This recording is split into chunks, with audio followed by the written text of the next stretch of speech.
오늘 정신을 차릴지라 이런 제목으로 말씀을 나눌 텐데, 먼저 우리가 철로역정 해석자의 집에서 세 번째 시간입니다. 총 해석자의 집에서 본 7개의 방 중에서는 6번째 방에 해당하는 그 방에서 본 내용들인데, 그 박스 안을 좀 읽어보도록 하죠. 제가 읽겠습니다. 여러분 들으세요. 크리스찬은 해석자의 집에서 6번째 방으로 인도됩니다. 그리고 거기서 쇠창살이 달린 감방 안에 있는 슬픈 사나이를 만납니다. 이 사람은 전에는 모두 인정해주는 훌륭한 신자요, 박식한 사람이었고 하늘나라에 갈 수 있다고 자신하던 사람이었으나 깨어있지 못하고 세상 정욕에 끌려 성령을 거스림으로 성령이 떠나시고 마귀가 들어와 결국 회개할 수도 없게 된 사람입니다. 그가 회개할 기회를 잃어버린 이유는 다음과 같습니다. 그는 정욕을 위해 그리스도를 다시 십자가에 못 박았다. 또 그리스도의 인격을 경멸했다. 그리스도의 의로우심을 경멸했고 그분의 피를 부정한 것으로 생각하였고 은혜와 성령을 욕되게 하였다. 그리고 그가 이런 비참함에 이르게 된 이유는 이상의 정욕과 쾌락과 헛된 부귀영화를 향유하면 많은 즐거움과 행복을 얻을 것이다 라고 믿었기 때문이다. 그는 하나님께서는 이제 그의 회개를 받아들이지 아니하시며 하나님의 말씀으로 인해 다시 믿을 수 있는 용기를 얻을 수가 없기 때문에 회개하지 못한다고 대답했다. 자, 이제 오늘 정신을 차릴지라라는 제목으로 말씀을 나눌 텐데, 여러분 신앙생활하면서 이런 분들 혹시 옆에서 많이 보지 않습니까? 저도 좀 기억에 나는 친구들이 있습니다. 제가 고등학교 때 지금 생각하면 제가 그 교회가 어떤 교회인지 지금 알고 있거든요. 너무 열심히 예수를 믿었던 친구가 하나 있었어요. 학교 애들한테 전도하고 예수 믿으면 잘 된다고 얘기하고 얼마나 평일에도 어떤 때는 집회 쫓아다니고 그런 애였어요. 물론 이제 나중에 보니까 그 교회가 좀 이상하긴 하더만요. 근데 이제 대학 갔어요. 저하고 같은 대학을 다녔어요. 그래가지고 나중에 봤어요. 교회를 안 다니더라고요. 그렇게 열심히 다니던 애가. 좀 이상하고 의아했습니다. 여러분 혹시 여러분 주변에 옛날에 정말 너무 열심히 신앙생활 하는 것 같이 보였는데 나중에는 신앙생활 안 하는 사람 가끔 있죠. 그런 사람 보면 우리가 헷갈리죠. 구원이 취소되나? 그때는 구원받았고 지금은 구원받지 않은 건가? 이런 의문들이 우리가 들 수 있습니다.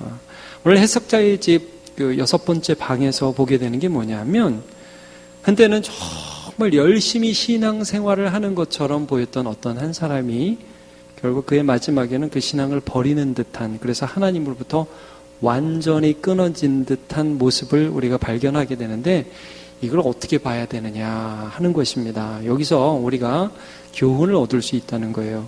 여러분 우리가 해석자의 집에 대해서 계속 보지만 해석자라는 건 성령을 가리킨다고 그랬죠. 그래서 우리 안에 있던 여러 가지 현상들을 어떻게 바라보고 우리가 어떤 영적인 안목으로 삶을 바라봐야 하는가라는 부분들에 대해 존 번연이 아주 그 포인트를 하나하나 찝어가면서 설명을 해주고 있는데, 이 처음에는 믿는 것 같지만 나중에는 안 믿는 것으로 결정난 이 사람의 모습, 이거를 통해서 우리가 참된 믿음이 무엇인지에 대해서 정확히 알려주고자 하는 그의 마음이 여기서 엿보입니다. 도대체 이 사람은 정말 처음에 믿었던 걸까? 여러분들 헷갈리죠? 옛날에는 믿었는데 지금 안 믿는 사람 보면 그 사람 믿었던 건가? 아니 내가 보기엔 분명히 믿었던 것 같은데, 그렇게 열심히 할 수가 없는데, 그렇게 최선을 다해서 진짜 주님 위해서 목숨 바칠 것 같이 살았는데 어떻게 지금은 저럴 수 있지? 우리가 의아할 수 있잖아요. 이 부분에 대해서 우리가 분명히 좀 그 해석을 해야 된다는 거예요. 여기 이제 쇠창살에 갇힌 자, 이거는 이제 배교자를 가리킵니다. 배교자. 그러니까 믿음을 가졌지만 믿음을 버린 사람, 흔히 배교라고 하죠. 그리고 우리가 예정에서 볼 때는 이제 유기된 자라고도 표현을 합니다. 유기라는 것은 이제 선택과 반대해서 하나님께서 그 사람을 택하지 않으셨다. 그래서 이제 우리가 유기견 그럴 때 쓰는 말하고 좀 비슷한 말이긴 한데, 유기라는 말은 좀 설명이 좀 필요한 말입니다. 제가 이제 설교를 하면서 조금씩 이 부분에 대해서 말씀하겠습니다.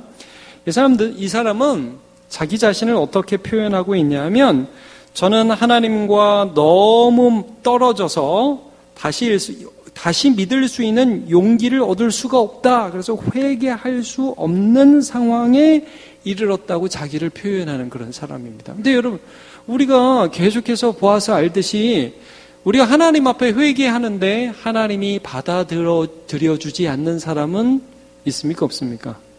없습니다. 아버지께서 내게 주시는 자는 다 내게로 올 것이요. 내게 오는 자는 내가 결코 내어 쫓지 아니하리라고 분명히 말씀하죠. 그러니까 이 사람은 지금 예수님께 나아갈 용기도 안 내요. 나아갈 수도 없어요. 하나님과 완전히 등이 돌려진 그런 상태입니다. 자, 제가 여러분이 이해를 못하셔도 되지만 잠깐 제가 이 유기에 대해서 설명을 하겠습니다. 흔히 이중예정이라고 하는 이것이 무엇이냐면, 여러분 이중예정이라는 말 들어보셨어요? 처음이세요? 네. 대부분의 우리 성도들이 이중예정에 대해서 처음 들어본다고 말씀을 해주시니까 우리 정지영 목사님 대단히 황당해 하시는 거 같은데 아니에요.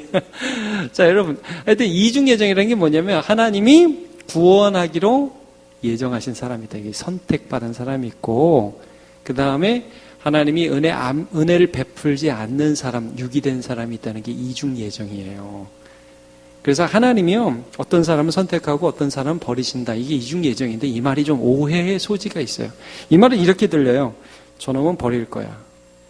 저놈은 선택할 거야. 이렇게 하나님이 이중으로 예정했다. 이렇게 들려요. 유기가. 근데 여러분, 우리가 도르트 신조에서 지난번에도 좀 같이 나누었던 것처럼 이 이중 예정이라는 건 어떤 의미냐 하면 사실은 모든 사람이 하나님으로부터 버림받았어요. 유기된 거예요. 그렇죠?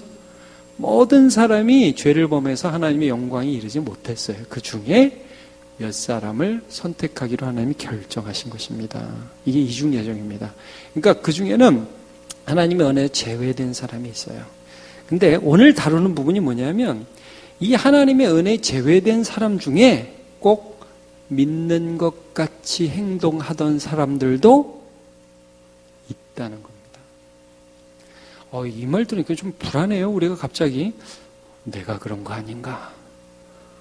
여러분, 우리 말년에 가서 또 이제 이렇게 되지 않을까요? 나 예수 안 믿어. 그때 내가 괜히 잠깐 헷가닥 한 거야. 그래서 그냥 교회 다녔을 뿐이지 나 예수 안 믿어. 이럴까 봐 두렵지 않으세요? 두려워하는 분은 오히려 소망이 있습니다. 자, 좀 더 이 부분을 좀 살펴보도록 하겠습니다. 그래서 이 배교자, 특별히 유기된 자 중에서도 믿는 듯 하다가 결국에는 안 믿는 사람, 이것을 통해서 우리가 배울 수 있는 게 무엇인지를 잘 봐야 합니다. 이 질문이 이런 질문이 있다고 그랬죠? 구원이 취소될 수 있는가? 여러분, 구원이 취소될 수가 없죠. 이제 보겠습니다. 이건 성도의 견인 교리와 배치되지 않은가? 하나님이 성도를 끝까지 인내하게 하시고 끝까지 끌어주시는 건 아니고 하여튼 인내하게 하셔서 그 믿음의 결실을 맺게 하신다는 성도의 견인 교리가 있는데, 이게 이 해석자의 집에서의 그 한 방에서도 여러분 그거 기억하시죠? 마귀는 계속 우리에게 있는 성령의 불을 끌려고 물을 부어요, 한쪽에서. 근데 그 뒤에, 벽 뒤에 가보면 예수님은 기름을 부어요. 그래서 우리의 신앙이 꺼지지 않는 거죠. 그렇죠? 그러니까 지금 이 말씀은, 야, 그럼 누구는 성령의 불이 꺼지고, 아니, 누구는 안 꺼지고, 예수님이 좀 기름을 하루 빼먹었나? 기름 붓는 걸? 이렇게 우리가 생각할 수 있는데, 자, 무엇이냐? 자, 여러분, 배교라는 것이, 그러면 참된 믿음을 가지고 있던 자가 그 믿음을 거부하는 것이냐? 결론적으로 말하면 여러분, 이런 것이, 그게 배교가 아닙니다. 진짜 신자는 배교할 수가 없어요, 여러분. 제가 늘 말씀드리죠. 진짜 신자는 배교할 수가 없습니다. 실수할 수는 있어요. 진짜 신자는 배교를 할 수 없습니다. 그럼 뭐냐, 이게? 겉으로는 종교적인 그런 형태를 가지고 있지만, 말하자면 처음부터 그가 가졌던 신앙의 정체가 예수 그리스도와의 관계 아래 이루어진 신앙이 아니라는 거예요. 자, 다시 한번 말씀드리겠어요. 참신앙의 표지는 뭐냐면, 참신앙이라는 것은 예수 그리스도와의 관계, 예수 그리스도와의 연합에 있어요. 근데 교회를 다니고 은혜를 받아요. 예수 믿는 것이라고 생각해요. 근데 사실은 아니었어요. 그게 나중에 어떻게 드러나죠? 그의 인생 여정에서 죄와의 관계에서 탄로가 납니다. 이게 배교입니다. 여러분, 좀 더 볼게요. 오늘 우리 다 읽지 않았지만 쇠창살에 갇혀 있는 이 배교한 사람, 회개할 기회도 얻지 못하는 이 사람이 자기의 상태를 말할 때 인용되는 두 구절이 히브리서 6장 4절부터 6절과 히브리서 10장 28절부터 28절입니다. 유명한 구절이고 조금 이따 이 구절을 다시 한번 해석해 드리겠습니다. 한번 빛을 받고 하늘의 은사를 맛보고 성령에 참여한 바 되고 하나님의 선한 말씀과 내세 능력을 맛보고도 진짜 신앙 같잖아요. 근데 이게 뭔지 조금 이따 말씀드릴게요. 그리고도 타락한 자들은 다시 새롭게 하여 회개할 수 없다. 자, 근데 여기 보세요. 타락이 뭐냐? 이 타락이라는 게 거짓말 한 번 했다, 나쁜 짓을 했다, 쾌락을 사랑했다가 아니에요, 여러분. 이는 그들이 누구를?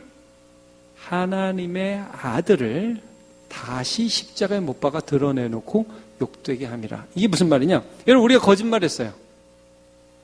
죄죠? 근데 여러분, 그 거짓말은 누구를 향한 죄죠? 예수를 향한 죄예요. 이거를 이해해야 돼요. 여러분, 신자는 내가 거짓말을 했다, 내가 사기를 쳤다. 이게 그 사람을 향한 죄이기 전에 근본적으로 누구를 향한 죄예요? 나를 구원하신 예수를 향한 죄라고요. 여러분, 요셉이 아줌마가 유혹할 때 뭐라고 그랬죠? 내가 이 큰 죄를 지어서 누구한테 죄를 지을 수 없다. 하나님께 죄를 지을 수 없다. 나를 고용한 보디발에 대한 죄이기 전에 하나님께 대한 죄를 지을 수 없다. 그러니까 이 배교라는 것은 근본적으로 이 사람이 실수로 살아가다가 잘못해서 예수님이 싫어하는 걸 알면서도 내가 너무 연약해서 넘어지는 죄가 아니라 나를 사랑하여 나를 위하여 자기 자신을 버리신 예수 그리스도가 이것을 싫어하는 것을 본질적으로 느낌에도 불구하고 그 예수를 배역하는 짓을 하는 것입니다. 그 대표적으로 우리가 예로 들 수 있는 게 선악과를 따먹는 거예요. 그러니까 하나님이 싫어하는 건지 알죠. 하나님이 하지 말라고 그랬죠. 근데 좋아 보인단 말이에요. 그러니까 이걸 따먹는 것 자체가 배신이죠. 배신. 마찬가지로 여러분, 배교라는 것은 실수를 말하는 게 아닙니다. 의도적으로 하나님을 반역하는 것을 말하는 것입니다. 그래서 이 죄를 통해서 십자가에 지신 예수 그리스도 상관없어. 나는 오늘 쾌락이 더 좋아. 그리스도를 다시 모욕하는 것입니다. 이게 배교입니다, 여러분. 히브리서 10장 28절 모세의 법을 폐한 자도 두세 증인으로 말미암아 불쌍히 여김을 받지 못하고 죽었거든. 자, 그 다음 하물며 누구를요? 하나님의 아들을 짓밟고. 여러분, 우리가 죄를 짓기 전에 누구를 짓밟느냐? 예수를 짓밟는 거예요. 이거 우리가 분명히 느낍니다. 여러분, 이게 구원받은 사람은 이게 안 돼요. 그렇게 하기가 힘들어요. 자, 조금 더 볼게요. 어떻게 그분을 이렇게 더 우리가 은혜의 성령을 욕되게 할 수가 있느냐, 이런 말씀을 합니다. 요한복음 17장 3절, 우리가 잘 아는, 많이 읽은 구절인데요. 한번 같이 읽어보죠. 시작. 영생은 곧 유일하신 참 하나님과 그가 보내신 자 예수 그리스도를 아는 것이니다. 여러분, 이렇게 말씀하죠. 참된 믿음, 참된 신자의 표지는 예수 그리스도와의 관계예요. 그럼 천국은, 여러분, 천국은 눈물도 슬픔도 아픔도 없는 곳이 천국이죠. 그렇죠? 근데 그 천국은 눈물도 슬픔도 아픔도 없는데 그 천국의 핵심은 누구하고 함께 있어야 돼요? 예수 그리스도와 함께 있어야 해요. 그게 천국이에요. 근데 그리스도와 함께하지 않은 세상의 낙이 예수님보다 더 좋으면 그 사람은 배교하는 것입니다. 그래서 여러분, 사람이요, 인생을 지나다 보면 그가 진짜 믿음을 가졌는지 그 믿음이 가짜인지 어떤 때 알 수 있을까요? 위기의 때에 알 수 있습니다. 위기 때가 되면, 자, 가정적으로 어려워요. 돈이 없어요. 건강이 안 좋아요. 그럴 때 진짜 신앙은 어떻게 하죠? 그리스도를 의지해요. 근데 가짜는 그때 돌아섭니다. 그리고 세상의 쾌락을 쫓아가죠. 여러분, 우리가 그래서 알 수 있어요. 위기가, 시험이 우리의 진짜 신앙을 드러낼 줄 수도 있고, 우리의 본심, 그리스도를 위하는 척했던 세상을 사랑하는 마음이 그대로 드러날 수도 있는 겁니다. 지금 이 부분을 말씀하고 있는 것입니다. 그래서 구원이라는 게 무엇이냐? 로마서의 이 부분을 굉장히 자세히 설명합니다. 구원을 어떻게 설명하냐면 그리스도의 연합으로 설명합니다. 그리스도와의 연합으로. 자, 보세요. 구원받았다, 천국 갔다, 이게 무슨 말이냐? 이제는 죄와 연합되었던 우리의 인생이 죄와의 연합이 십자가로 깨지고 예수 그리스도와 탁 붙어버렸다는 거예요. 그래서 그리스도 안에서 살아가는 인생이 돼요. 자, 로마서 6장 3절 4절. 무릇 그리스도 예수와 합하여 세례를 받은 우리는 그의 죽으심과 합하여 세례를 받은 줄을 알지 못하느냐? 예수님이 죄에 대해서 죽으셨잖아요. 그러니까 세례 받았다는 것은 예수님과 함께 죽었다는 말씀이에요. 죄에 대하여 우리가 죽었다. 그 다음에 어디에 대하여 살아나냐면 예수 안에서 하나님께 대하여 살아났어요. 새로운 관계를 열어주는 거예요. 여러분, 구원이라는 것은 눈물도 아픔도 고통도 없는 천국에 갔다가 끝이 아니에요. 그건 시작이에요. 이제부터는 새로운 관계가 활짝 열렸다. 여러분, 우리나라 미국에서 공부하는 애들 중에 한때 이런 말들이 많았잖아요. 하버드 대학 그렇게 많이 들어간대잖아요. 우리나라 애들이. 근데 들어가서 공부를 안 한대잖아요. 왜냐하면 들어가는 게 목표였으니까. 근데 여러분, 대학에 공부하려 갑니까? 간판 달라고 대학 갑니까? 왜 가죠, 대학에? 간판 달라고 가나요? 우리나라 많이 그랬죠. 지금은 이제 이게 안 통하지만. 여러분, 천국에 고통 없으려고 천국 갑니까? 예수와 함께 아름다운 기쁨을 더 많이 누리려고 천국 갑니까? 그렇죠? 말이 좀 길어서 따라하기도 여러분 힘드시겠지만 우리가 천국 가는 것은 그때부터 예수님과 함께 누리는 기쁨이 무궁무진하다는 거예요. 그리스도와 함께 왕노릇한다. 그래서 그리스도와의 연합이 바로 천국의 핵심이에요. 그거를 위해서 구원받은 거예요. 그러니까 죄로부터 구원받은 게 있고 그 다음에 예수와의 삶을 위해서 구원받은 게 있다고요. 이걸 이제 우리에게 말씀해주고 있는 거예요. 근데 이 배교자들은 처음에 이렇게 안심한다고요. 뭐 예수님하고 안 친해도 난 괜찮아. 믿으면 다 구원받는데, 천국 간대. 좋아. 내 마음대로 살아. 여러분, 이거는 구원받은 자의 태도가 아니라는 거예요. 절대 아니라는 거예요. 정신 바짝 차리라는 겁니다. 여러분, 그래서 우리가 어떤 면에서 정신을 차려야 되냐면 나와 예수님과의 관계가 가까운가에 대해서 늘 정신을 차려야 돼요. 뭐 잘 되고, 요즘 좀 뭐가 되네.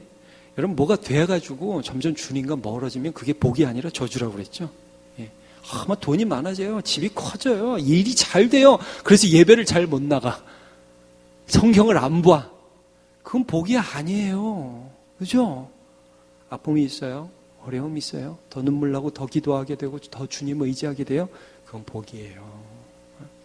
이 사람이 이런 과정을 통해서 본심이 드러났다는 거죠. 이 배교자가. 자, 이 죄에 대한 관계, 제가 요한일서 3장 9절을 한번 보겠습니다. 하나님께로부터 난 자마다 죄를 짓지 않는다. 이는 하나님의 씨가 그의 속에 거하며 그도 범죄하지 못하는 것은 하나님께로부터 났습니다. 신자는 고의적으로 반복적으로 죄를 지을 수 없다. 많이 말씀드렸습니다. 이 헬라어 용법이 반복적으로 똑같은 죄를 고의적으로 짓는 것을 말씀한다고 그랬습니다. 왜? 말씀이 그의 속에 계시기 때문입니다. 그리스도가 그의 속에 계시기 때문입니다. 죄를 아예 안 짓는 사람은 없지만, 그러나 죄를 대하는 태도를 보면 그가 진정으로 거듭난 사람인지 참 믿음을 가졌는지 예수에 대한 태도, 죄에 대한 태도를 보면 우리가 알 수 있다는 것입니다. 그럼 진짜 신자는 어떤 사람이냐? 항상 죄에 대하여 회개하며 그리스도를 가까이 하는 그런 사람이 진짜 신자라는 것을 우리가 다시 한번 알 수 있습니다.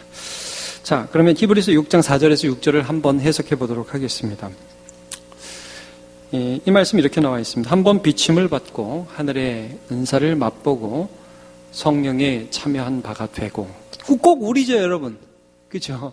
하나님의 선한 말씀과 내세 능력을 맛봤어요. 꼭 우리죠. 그리고도 타락한 자는 다시 새롭게 하여 회개케 할 수 없다. 그랬거든요. 야, 그럼 우리도 타락할 수 있구나. 그럼 우리도 회개할 수 없나니. 자, 물론 조심해야 돼요. 그럼 다시 한번 이게 어떤 의미인지 해석을 해보도록 하겠습니다. 예, 한번 빛을 받았다. 이것은 성령의 조명에 의하여 하나님의 말씀을 깨닫고 자기가 하나님 앞에 자신을 드리는 세례를 의미한다고 봐야 합니다. 외형적 세례를 받은 것입니다. 자기가 진짜라고 믿어요. 그러면서 외형적인 세례를 받습니다. 두 번째, 하늘의 은사를 맛보고 성령에 참여한 바가 된다. 여기 이제 맛본다는 말씀하죠. 그 PPT 계속 보여주세요. 맛본다는 말씀을 하고 그 다음에 성령에 참여한다는 말씀을 합니다. 이건 성찬을 가리킨다고 봐야 됩니다. 그러니까 이 성령의 은혜 주시는 것들을 경험하는 거예요. 그리고 그리스도의 몸에 참여하고 또 성령의 은사에 참여하고 그다음에 하나님의 선한 말씀과 내세 능력을 맛봅니다. 이게 뭡니까? 이 눈에 보이는 교회 활동을 한다는 거예요. 그래가지고 이게 재밌는 거예요. 말씀 들으면 아멘도 크게 해요. 그리고 내세가 있다는 것도 이 사람이 알아요. 여러분, 구원받지 못하는 사람 중에 하나님이 계시다는 것을 아는 사람이 있습니다. 근데 그 하나님을 따르지 않아요. 자, 이게 뭐예요? 외형적으로 세례도 받고 성찬도 참여하고 교회에 소속도 됐습니다. 이거를 가리키는 것입니다. 그런데 그가 진정으로 예수 그리스도와의 관계는 가지지 못한 거죠. 대표적인 예가 이런 사람입니다. 구약에는 사울왕, 신약에는 가룟유다, 또 사도행전에 보면 마술사 시몬이라는 사람이 나옵니다. 사도행전 6장에 보면 빌립의 전도를 받고 세례도 받아요. 이 사람이 전심으로 따라갑니다. 그러니까 여러분 갑자기 불붙은 사람 있죠. 그래가지고 이 사람이 뭐 마술을 해가지고 원래 돈을 엄청 많이 벌던 사람인데 그 마술 책들을 다 불태우고 예수를 따르고 막 간증하고 그러고 다녔어요. 자기가 예수 믿는다고 생각했어요. 근데 어떤 일이 벌어집니까? 이 사람이 사도행전 8장이네, 6장이에요. 8장 12절 13절을 보면 빌립이 하나님 나라와 및 예수 그리스도의 이름에 관하여 전도함을 그들이 믿고 남녀가 다 세례를 받으니 시몬도 세례를 받은 후에 전심으로 빌립을 따라다니며 그 나타나는 표적과 큰 능력을 보고 놀라니라. 열심히 했단 말이에요. 신앙생활을 굉장히 열심히 했어요. 자기가 예수 믿는다고 생각했어요. 근데 결정적으로 그가 베드로 사도가 빌립이 있는 지역에 방문을 해가지고 사마리아 지역에 방문해서 안수를 하는데 성령이 내리는 것을 보고서 눈이 휘가닥 뒤집힙니다. 어떻게? 이야, 대단하다. 어떻게 기도만 하는데 성령이 내리냐? 베드로한테 가서 뭐라 그러죠? 그 능력 저한테도 주세요 하고 뭘 드렸어요? 돈을 드립니다. 성령을 돈 주고 살려고 그래요. 예. 뭐라 그럴까요? 어떤 능력이 나타나고 어떤 은사가 있는데 가가지고 저 돈을 좀 드릴 테니까 저한테도 주세요. 베드로가 뭐라고 대답을 하느냐? 베드로의 대답, 사도행전 8장 20절부터 보면 베드로가 이르되 내가 하나님의 선물을 돈 주고 살 줄로 생각하였으니 내 은과 내가 함께 망할지어다. 너는 신앙이 있다 없다예요? 넌 가짜다. 21절 하나님 앞에서 내 마음이 바르지 못하니 이 도에는 내가 관계도 없고 분깃될 것도 없나니라.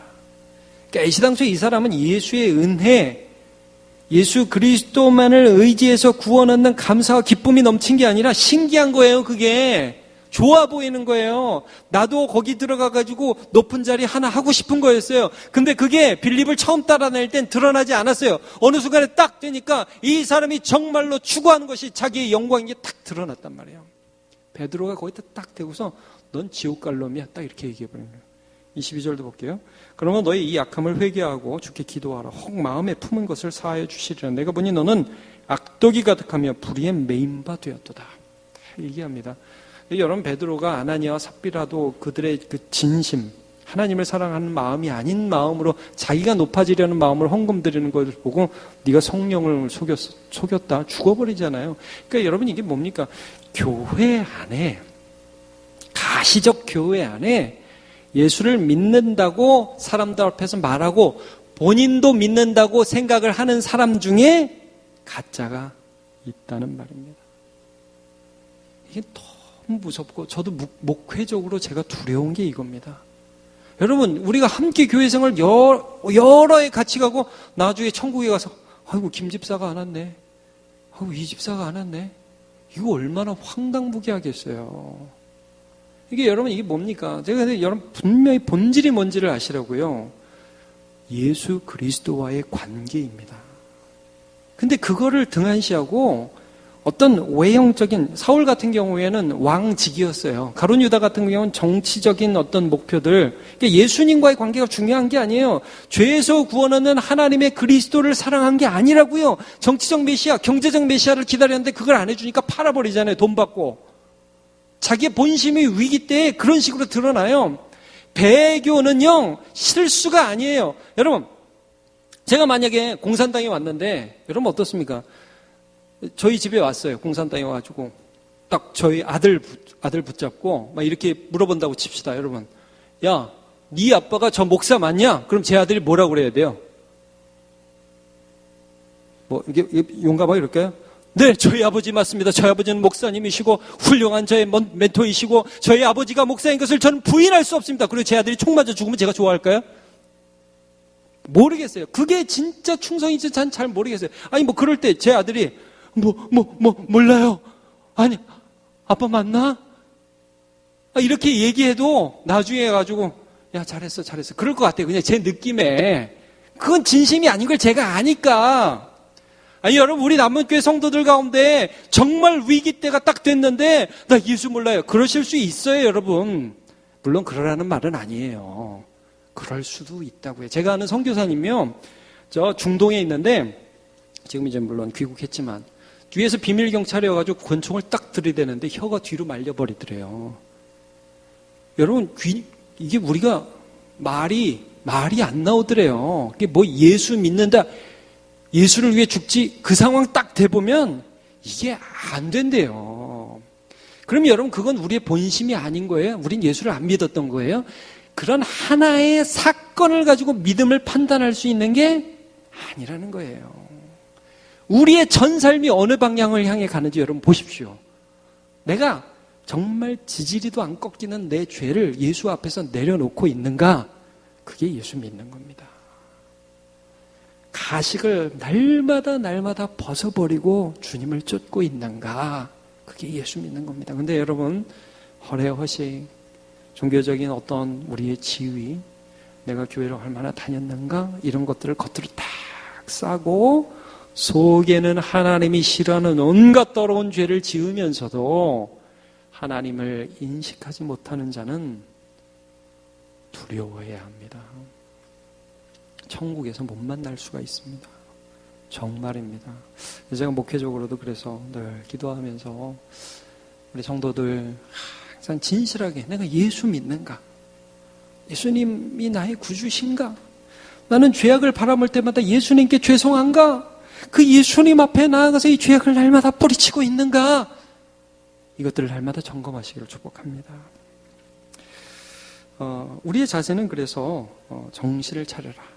내가 예수 그리스도와 가까이 있는가? 정신을 차려라. 데살로니가서 5장 6절 오늘 본문입니다. 같이 읽겠습니다. 시작. 그러면 우리는 다른 이들과 같이 자지 말고 오직 깨어 정신을 차릴지라. 그러면서도 여러분 항상 나를 도우시는 예수님이 계시다는 이 사실에 큰 위로를 받으시고 여러분, 이 찬양 있잖아요. 우리는 주님을 늘 배반하나 내 주 예수 여전히 날 부르사 그 참되신 사랑을 베푸시나니 내 형제여 주님을 곧 따르라. 주 널 위해 비네. 주 널 위해 비네. 주 널 위해 비네. 항상 비시네. 우리가 이 찬양을 알잖아요. 참 내가 부족하고 연약한데 주님이 날 붙들어 주시는 거. 여러분 이게 구원의 근거죠. 어디 우리가 구원 받았는데 그 순간부터 다 됐으니까 이제 천국까지 갈 거야. 내 마음대로 살래. 이게 어떻게 말이 돼요. 그렇지 않죠. 세월 지나면 지날수록 더 의지하게 되고 환난과 고난을 한 번씩 극복할 때마다 예수를 더 사랑하게 되고 더 낮아지고 더 겸손하고 더 나 자신에 대해서는 내려놓게 되고 더 주님은 사랑하게 되고 그렇게 가다 보면 나중에요. 주님, 제 인생에는 주님밖에 없습니다. 이렇게 인정하게 되는 거죠. 그러나 반대의 경우에는 진짜 이 쇠창살에 갇힌 이 사람처럼 나는 주님 무섭습니다. 나는 이제 회개할 힘도 없습니다. 왜요? 주님을 계속 무시하고 살았거든요. 이런 데에 이르면 안 되겠습니다. 여러분 더 예수님과의 관계에서 승리하는 저와 여러분 되시기를 축복합니다.